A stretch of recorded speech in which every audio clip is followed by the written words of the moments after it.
Meditation, మంత్ర chanting, yoga, pranayama వీటిని అభ్యాసం చేసేవాళ్ళు కొంత పీరియడ్ ఆఫ్ టైం తర్వాత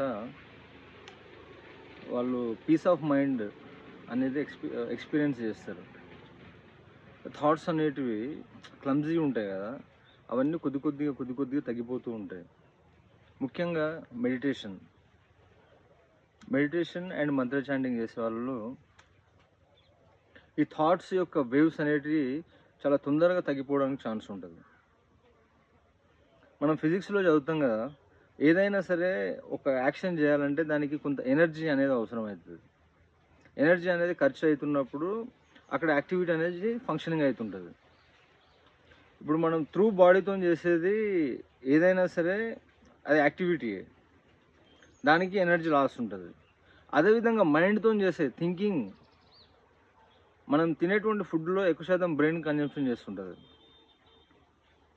బ్రెయిన్ ఏదైనా ఆలోచించడము, లేదంటే కొత్తవి ఏదైనా ప్లాన్ చేయడము, ఈ ప్రాసెస్లో బ్రెయిన్ కూడా ఎనర్జీని కన్జంప్షన్ చేస్తుంటుంది.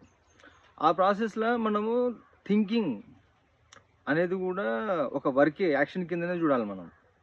అంటే మనం థింక్ చేస్తున్నాము అంటే దానికి కూడా ఎనర్జీ ఖర్చు అవుతుంది అనేది అర్థం చేసుకోవాలి.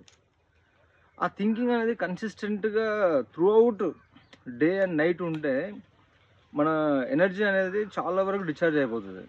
మనం ఆ రోజు ఏం పని చేయకపోయినా సరే ఎక్కువ ఆలోచిస్తూ ఉంటే టైర్డ్నెస్ ఫీల్ అవుతాం మనం. ఎందుకంటే త్రూ ఆలోచన థాట్స్ ద్వారా కూడా ఎనర్జీ అనేది తగ్గుతూ ఉంటుంది. ఎప్పుడైతే మనం మెడిటేషన్ చేస్తుంటామో పాస్ట్ ఫ్యూచర్ తాలూకు ఆలోచనలన్నీ కూడా కట్ ఆఫ్ అవుతుంటాయి. దానివల్ల ఏమవుతుంది, ఎనర్జీ అనేది స్టోర్ అవుతుంటుంది బాడీలో. ఎనర్జీ అంటే జస్ట్ ఆహారం ద్వారా వచ్చే ఎనర్జీ ఉండదు, కాస్మిక్ ఎనర్జీ అనేది ఒకటి ఉంటుంది. మళ్ళీ అది మనం డీప్ స్లీప్లో ఉన్నప్పుడు మనకు కనెక్ట్ అయ్యి మనల్ని రీఛార్జ్ చేస్తుంది. అది డీప్ స్లీప్లో అంటే జాగృతావస్థ, సుషుప్తావస్థ, స్వప్నావస్థ, సుషుప్తావస్థ అని ఉంటుంది. 4వ స్టేట్ ఉంటుంది తురియావస్థ అని చెప్పేసి. అయితే 3 స్టేట్స్లో ఏంటంటే జాగృతావస్థలో ఉన్నప్పుడు మనం అవేకెన్లో ఉంటాం. అక్కడ నుంచి కొద్దిగా మగత నిద్రలోకి జారుకుంటే స్లీప్ స్టేట్లో ఉన్నట్టే ఉంటుంది. కాకపోతే అక్కడ డ్రీమ్స్ అనేవి వస్తుంటాయి. అది కూడా మనకు డీప్ స్లీప్ లాగా తీసుకోలేము. మనకు డ్రీమ్ స్టేట్ కూడా దాటిపోయినటువంటి స్థితి ఒకటి ఉంటుంది, అది సుషుప్తావస్థ. అక్కడ మనకు ఈ కాస్మిక్ ఎనర్జీ అనేది ఇంటేక్ అవుతుంది బాడీలోకి. అది మనకు అన్కాన్షియస్గా జరుగుతుంటుంది స్లీప్లో ఉన్నప్పుడు.